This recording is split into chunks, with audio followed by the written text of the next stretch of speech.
Olá pessoal, no vídeo de hoje vamos falar um pouquinho sobre a obra O Grande Masturbador de Salvador Dalí e como essa obra nos faz entrar dentro de uma estrutura psíquica.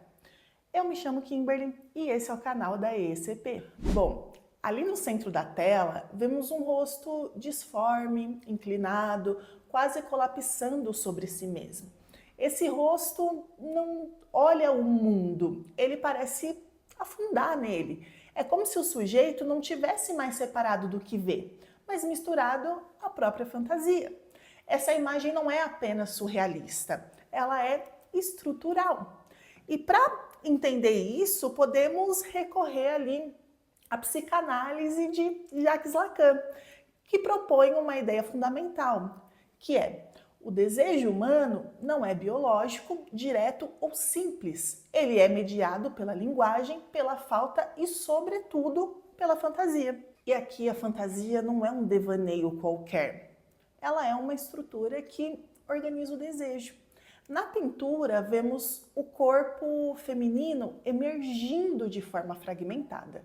Não é um corpo completo, não é uma pessoa com identidade. É um corpo que aparece como objeto de atração, mas também como algo distante, inacessível e quase ali, digamos, dissolvido. Esse corpo não é o outro real, ele é o outro enquanto construção psíquica, ou seja, o desejo não se dirige ao outro como ele é, mas ao outro como ele é fantasiado. Isso nos leva a um ponto essencial. O desejo nunca encontra seu objeto diretamente. Ele circula. Ele se apoia em imagens, em substituições, em deslocamentos. E é exatamente isso que vemos na tela. Tudo ali escorrega e nada se fixa. Mas onde há desejo, também há angústia. E é aqui que entra um dos elementos mais perturbadores da obra: o gafanhoto grudado ao rosto. Para Dalí, esse inseto era fonte de medo real, mas simbolicamente ele funciona como algo que rompe a fantasia.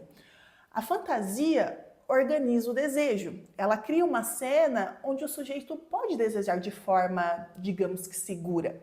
Mas a angústia surge quando algo escapa dessa organização, quando algo aparece ali sem mediação, sem forma e sem sentido. Na teoria lacaniana, a angústia não é simplesmente medo. Ela é o afeto que surge quando o sujeito se aproxima demais do que Lacan chama de real. Aquilo que não pode ser simbolizado, não pode ser totalmente traduzido ali para palavras ou imagens. O gafanhoto, então, não é só um detalhe estranho nessa pintura. Ele é uma irrupção, uma falha na fantasia. Um ponto onde o sujeito não consegue mais sustentar a cena que organizava seu desejo. E é nesse ponto que podemos introduzir um dos conceitos mais importantes de Lacan, que é o objeto A. O objeto A não é um objeto ali comum, não é um objeto ali que você simplesmente pode apontar e dizer é isso, sabe? Ele é a causa do desejo, aquilo que faz com que o desejo continue, mas que nunca pode ser plenamente possuído. Aqui na pintura, o objeto A não está localizado em um único elemento. Ele está disperso no corpo ali fragmentado, na boca sugerida, nas formas que insinuam mais do que mostram. Ele está justamente nessa incompletude. O objeto A é aquilo que falta, mas uma falta que produz movimento. Por isso, o desejo nunca se satisfaz completamente, porque no momento em que parece se realizar, o objeto A se desloca. Ele desaparece e o desejo recomeça. O rosto central da pintura, então, pode ser entendido como um sujeito capturado por essa dinâmica, um sujeito que não domina seu desejo, mas que é atravessado por ele.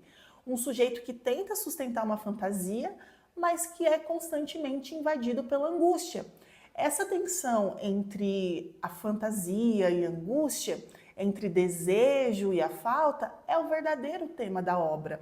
E talvez seja por isso que ela incomoda tanto, porque ela não mostra apenas algo estranho ou surreal, ela mostra algo estruturalmente humano. Todos nós desejamos, todos nós fantasiamos e todos nós, em algum momento, nos deparamos com a sensação de que há algo que nunca se completa. E Dalí não explica isso, ele simplesmente mostra. E ao mostrar, ele nos coloca diante de uma pergunta incômoda. Se o desejo nunca se satisfaz completamente, então o que de fato estamos buscando? E por hoje é isso, pessoal. Espero que tenham gostado.